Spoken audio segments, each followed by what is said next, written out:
짧은 시간이지만 저희 2018년도를 조금 돌아보며 여러분들의 또 중요한 기도 제목들을 발견하는 그런 시간들이 됐으면 좋겠습니다. 지금은 가장 그 어느 때보다 기도를 해야 되는 시기입니다. 그래서 여러분들의 인생을 두고 지금 나는 어떤 기도 제목들을 붙잡아야 될 것인가, 또 내 인생을 두고 또 어떤 신앙의 고백들을 해야 될 것인가, 그 어느 때보다 가장 그 부분에 있어서 좀 고민하는 여러분들이 조금 됐으면 좋겠고, 신앙 공동체 안에는 다양한 사람들이 있어요. 다양한 사람들이. 어떤 사람은 언뜻 보기에 역사와 응답이 굉장히 많이 일어난 사람처럼 느껴지기도 하고, 또 그 반대편에는 굉장히 연약해서 거듭 실패의 연속 속에 살아가고 있는 또 사람들도 있죠. 우리가 어떤 문제든 어떤 상황이든 사건이든 사실 이렇게 응답을 받을 때도 있고 또 받지 않을 때도 있어요. 근데 그 속에서 우리가 정말로 실수하며 놓치고 있는 게 뭐냐면은 오늘 바로 본문과 같은 상태로 이렇게 빠지게 되는 부분이죠. 오늘 본문 잠깐 보시면은 뭐라고 되어 있죠? 하나님께 말하기를 우리를 떠나소서. 이 사람들은 앞에 여러분들이 쭉 읽어 나가면은 이 욥이 굉장히 의아한 거예요. 악인들이 왜 이렇게 잘 될까? 도무지 이해할 수가 없다. 아니, 그냥 잘 되는 게 아니라 너무 잘 되는 거야. 쭉 보면 그냥 얼핏 봐도 다 이해할 수 있는 거예요. 7절 보면은 악인이 생존하고 장수하며 세력이 강하냐. 8절에 그들의 후손이 앞에서 그들과 함께 굳게 서고 자손이 그들의 목전에서 그러하구나. 9절에 그들의 집이 평안하여 두려움이 없고 하나님의 매가 그들 위에 임하지 아니하며. 무슨 벌도 안 주고 이렇게 너무 잘 되는 거예요. 다만 경건하게 살려고 노력하고 정말로 하나님 앞에 예배드리고 말씀 붙잡고 하는 그 사람들은 본인과 같이 자꾸만 고난을 받는 것 같은 느낌을 갖고 있는 그런 현실을 욥이 굉장히 고민 속에서 이렇게 써내려가는 내용들이죠. 우리가 잘난 만큼 하나님이 필요 없다고 얘기를 하는 사람들이 있고, 또 못난 만큼 또 그 나름대로 하나님이 필요 없다. 이거 어떻게 해결해야 되냐라는 생각 속에 사로잡혀서 살아가고 있는 사람들이 요즘 따라 우리 주변에 너무나도 많이 있는 것 같아요. 저를 위시해서. 그래서 오늘 간단한 본문이지만 여러분들 2018년도를 마무리하면서 이 본문을 거울 삼아 여러분 스스로를 조금 돌아보는 시간이 됐으면 좋겠습니다. 욥은 너무나도 힘들었습니다. 또 각종 고난에 많이 시달렸어요. 그래서 욥을 책을 읽고 있으면은 여러분들 혹시 영화 중에 행복을 찾아서라는 영화 아세요? 그 영화를 보면은 정말 중간에 끄고 싶어요. 얼마나 고통과 고난을 이렇게 주인공이 많이 받는지. 그 윌 스미스가 이제 주인공으로 이렇게 나오는데 그 하나 팔아보고자 막 이렇게 아둥바둥하는 그 모습들을 보면은 와, 끄고 싶다 이런 생각이 들 정도로 너무나도 힘들어요. 근데 결국엔 끝에 가서는 되게 일이 잘 풀리게 되죠. 근데 그것처럼 이 욥을 보고 있자면은 이 성경을 계속 읽어야 되나 싶을 정도로 너무나도 고통 가운데 있는데, 사실은 고통을 받는 장수는 별로 안 돼요. 그 많은 부분을 할애해서 욥기서는 많은 부분을 할애해서 이 친구들과 대화하는 장면이 굉장히 많이 나와요. 근데 이게 더 고통스러워. 친구들이 너가 무언가 잘못했기 때문에 그런 일들을 당한 거 아니겠냐라는 계속된 이야기들 속에서 욥은 계속 변명하고 또 이렇게 계속 대변하는 걸 보면서 이걸 읽는 것은 거의 사람이 할 짓이 못 된다라고 생각이 들 정도로 굉장히 욥기는 그런 내용들을 담고 있죠. 그래서 총 3번의 그 친구들과의 공방이 있는데 오늘 본문은 2번째 공방, 마지막이라고 보시면 됩니다. 그래서 여러분들 욥기 16, 이게 이 친구들과의 대화가 어떤 핵심적인 내용이 나오는데 욥기 16장 2절에 보면은 재난을 주는 위로자라는 표현을 써요. 욥이. 그걸 바로 친구들에게 그 표현을 붙여요. 이 사람이 어려움을 다 경험하고 있는데 옆에서는 그를 위한답시고 여러 가지 위로의 말은 던지지만 막 진단해주고 판단해주지만은 사실은 그게 아무런 의미가 없었던 거예요. 자꾸 나에게 더욱더 어려움만 주고 마음의 가죽만 더욱더 짐만 쌓게 하는 그런 것들을 볼 수가 있죠. 그래서 이 욥기를 보면서 특히 오늘 본문을 보면서 정말로 우리의 상태를 돌아봐야 되는데 왜 우리는 지금 이 시점에서 이 본문과 같이 우리가 좋은 일이 생겼든 나쁜 일이 생겼든 왜 우리는 자꾸만 하나님을 향한 우리의 태도가 우리를 떠나소서 우리가 주의 도리를 더 이상 알기를 바라지 아니하나이다. 자꾸만 이렇게 가냐 이거예요. 모든 중요한 일들이 끝나고 나서 우리의 마음이 더욱더 하나님의 은혜에 감사한 게 아니라 더욱더 이런 상태로 빠지게 된다는 거예요. 주의 도리를 알기를 바라지 아니하나이다. 이걸 원어로 보면은 그냥 단순히 알기를 바라지 아니하나이다가 아니라 기뻐하다는 표현을 써요. 내가 더 이상 주의 도리를 아는 것을 기뻐하지 않아이다. 이런 의미들을 쓰고 있어요. 15절에 보세요. 우리가 그에게 기도한들 무슨 소용이 있냐. 이 소용이라는 단어는 무슨 유익이 있냐 이거예요.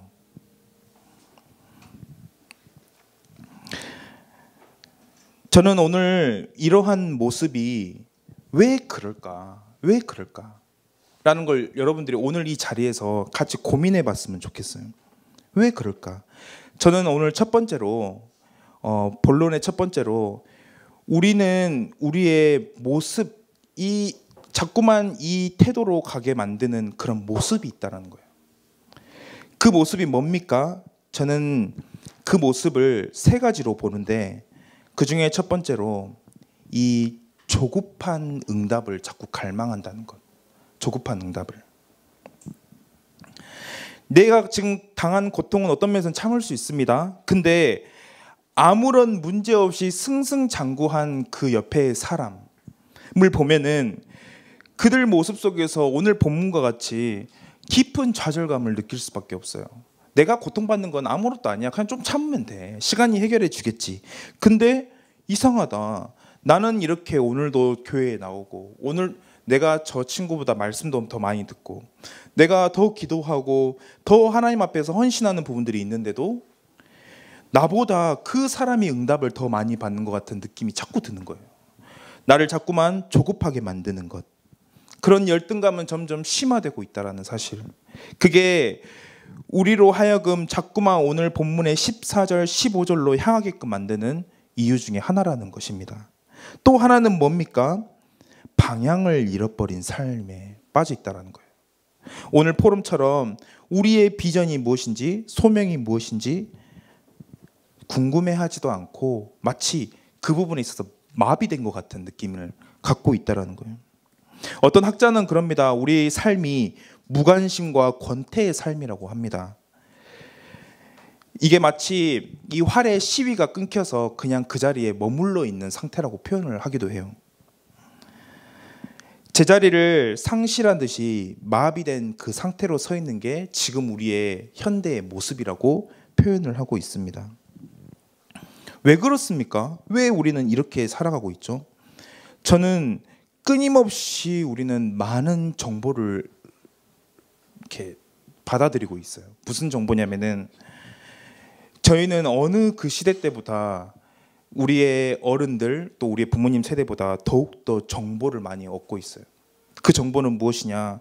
지금 이 한편에서는 고도의 기술로 사람을 살리기도 하지만은 또 이 양 끝에 한편에서는 그것으로 인해 사람이 죽어가는 것을 목격할 수밖에 없는 시대인 거예요.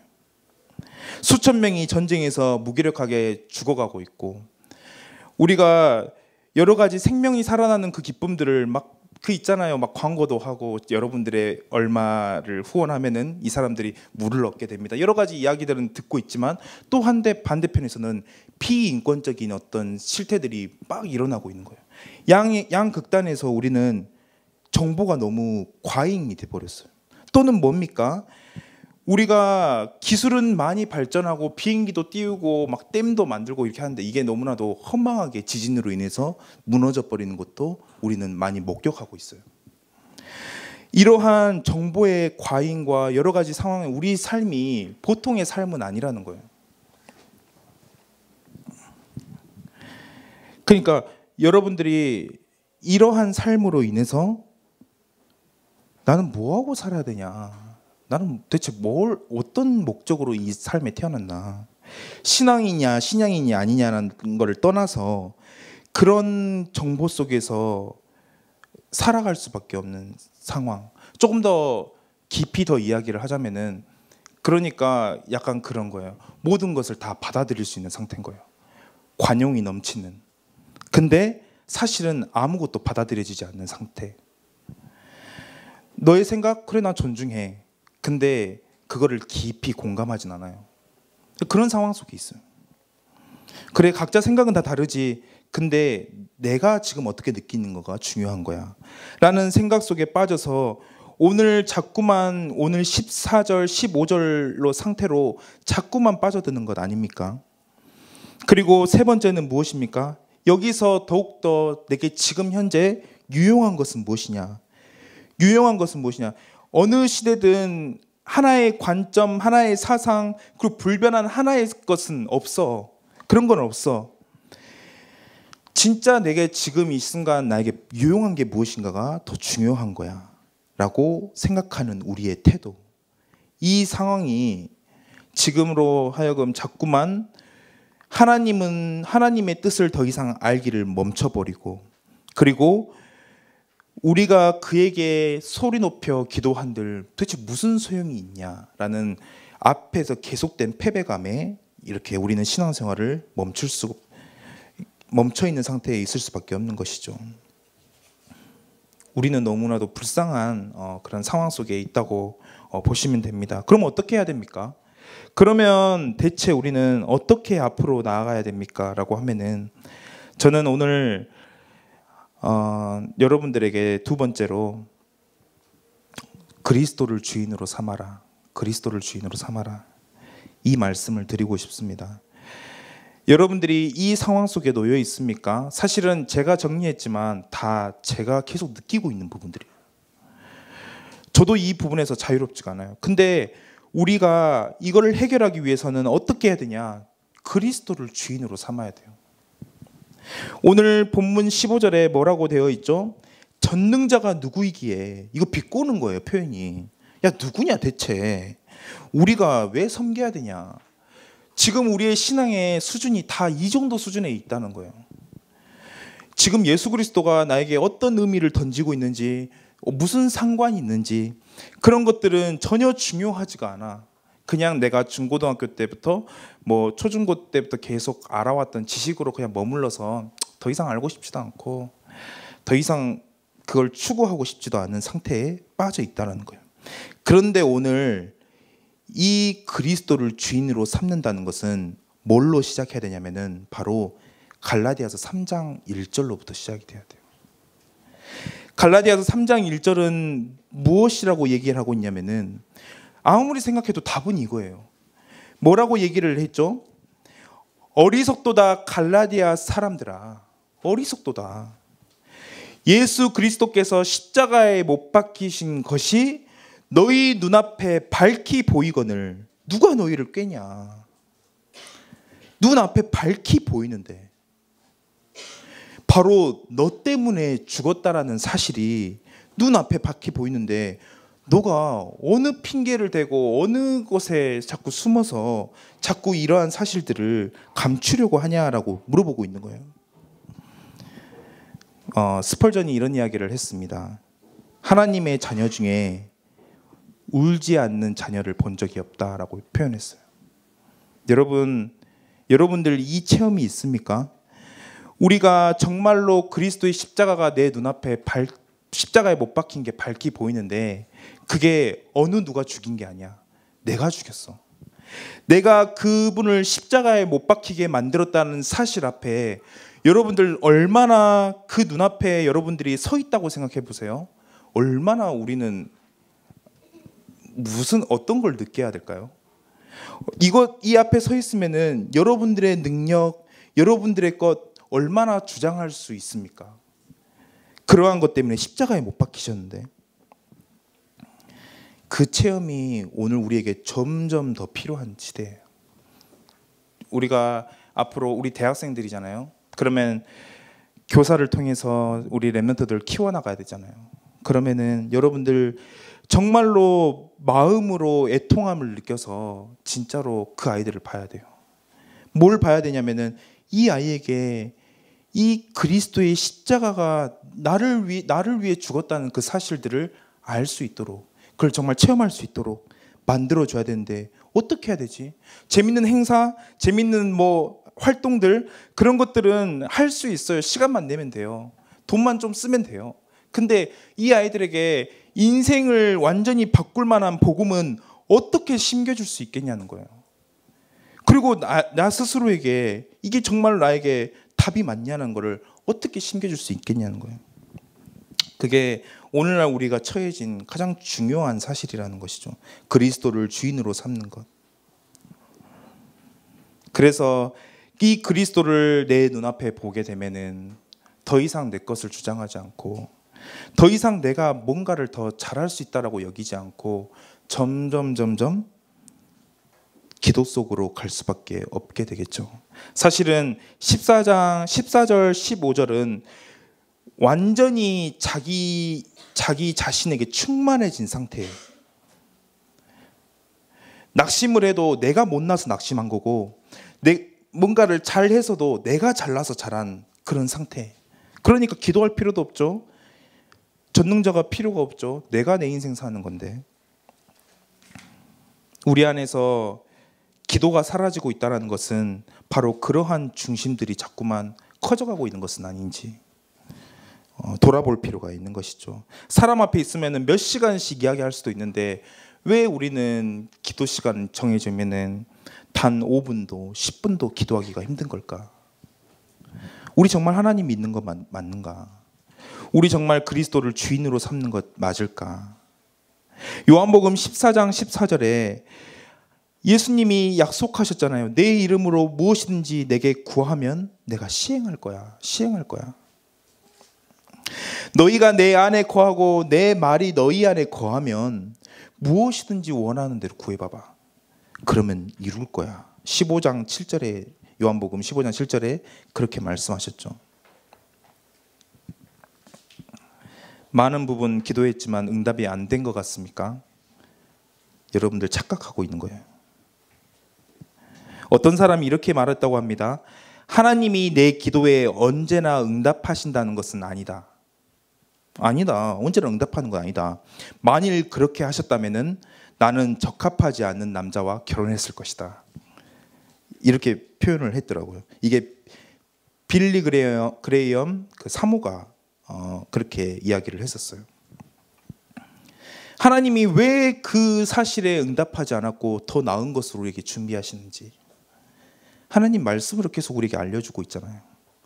그러한 사실들을 우리는 인정하고 나아가야 되는데 우리 다 함께 시편 139편 함께 펴보실래요? 시편 139편. 우리가 지금 우리 눈에 보이는 응답이 없어도 우리가 그분을 믿고 신뢰하고 기다릴 수 있는 것은 바로 하나님이 우리를 보실 때 이렇기 때문이에요. 2절을 우리 함께 읽도록 하겠습니다. 주께서 내가 앉고 일어섬을 아시고 멀리서도 나의 생각을 밝히 아시오며. 3절도 읽을까요? 나의 모든 길과 내가 눕는 것을 살펴보셨으므로 나의 모든 행위를 익히 아시오니. 하나님이 다 알고 계신대요. 하나님이 다 알고 계신대요. 우리 요한일서 3장 20절도 우리 함께 펼쳐서 요한일서 3장 20절.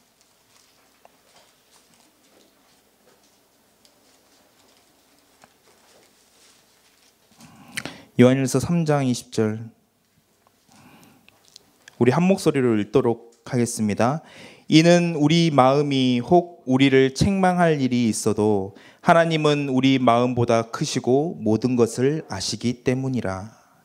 이 신앙 고백 가운데 우리가 기도할 수 있다면, 예수님을 나의 주인으로 삼고 정말로 그 기도가 시작될 수 있다면, 우리 2019년도는 정말로 대단한 목표를 이루기 위해서 달려가는 그 어떤 것도 중요하지만 더욱더 하나님의 절대 주권을 인정하고 하나님이 나에게 무엇을 원하시는지 겸허한 마음으로 무릎 꿇고 기도할 수 있다면은 그게 진짜 복된 인생 아닌가, 이런 생각들을 이번 본문을 통해서 우리는 굉장히 많은 것들을 깨달을 수 있는 것이죠. 그래서 마지막입니다. 2019년도를 앞두고 여러분들 오늘 욥기에 있는 그 본문을 여러분들 조금 마음에 새기고 준비하셨으면 좋겠어요. 어떤 준비를 해야 되냐? 뭐라고 되어 있죠? 14절, 15절 다시 한번 읽을게요. 우리가 주의 도리를 알기를 바라지 아니하나이다. 주의 도리를 알기를. 이번 2019년도는 하나님 주의 도리를 더욱더 알기를 원합니다. 하나님의 말씀 속에서 하나님의 도리가 대체 무엇인지, 하나님이 무엇을 기뻐하시는지 그것들을 더욱더 알기를 바랍니다. 또 15절에 뭡니까? 전능자가 누구이기에, 이런 교만한 이야기 나오지 않도록 하나님 나를 창조하시고 나를 구속하신 그 예수 그리스도가 누구인지 더욱더 아는 그 한 해가 되게 하여 주옵소서. 내가 선택하는 모든 훈련들, 내가 인도받는 모든 상황들, 그 모든 것들은 이제 새롭게 현장에 나가는 사람들도 있죠. 모든 인도의 기준은 바로 여기에 두세요. 내가 주의 도리를 알고 전능자가 누구인지 아는 그곳, 내가 하나님의 말씀을 통해서 하나님의 계획을, 선하시고 실수가 없는 그 계획을 알 수 있는 그곳, 그리고 또 뭐죠? 더욱더 2018년도를 넘어가면서 2019년도에는 더욱더 그의 앞에서 기도하는 그 중심, 하나님 나에게 허락해달라고. 우리는 지금 2018년도를 마무리하면서 이 중심들을 다시 되돌아봐야 합니다. 이 시간 함께 합심으로 기도하겠습니다. 하나님,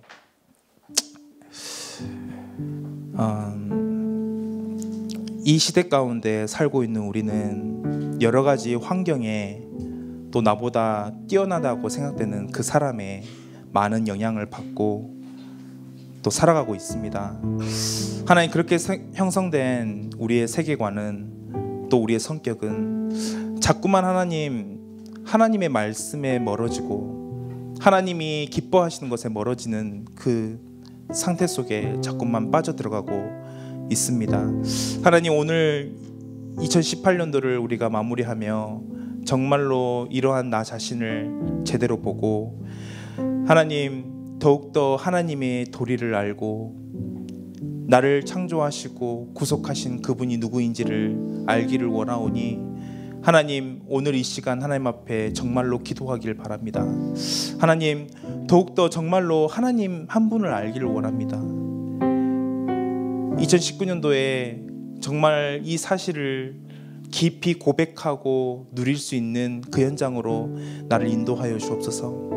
하나님, 우리의 모든 걸음들 다 아시오니 우리의 모든 중심들, 우리가 어디에 슬퍼하고 지금 가장 마음의 상함을 느끼고 있는지 하나님 다 아시지 않습니까? 그래서 하나님, 지금 이 시간 기도할 수 있는 그 마음이 바로 거기서 비롯됨을 하나님 고백하오니 하나님, 정말로 하나님의 모든 상태를, 상황을 기도로 풀어갈 수 있는 중심을 허락하여 주옵소서. 이 시간 함께 말씀을 생각하며 합심으로 기도하도록 하겠습니다.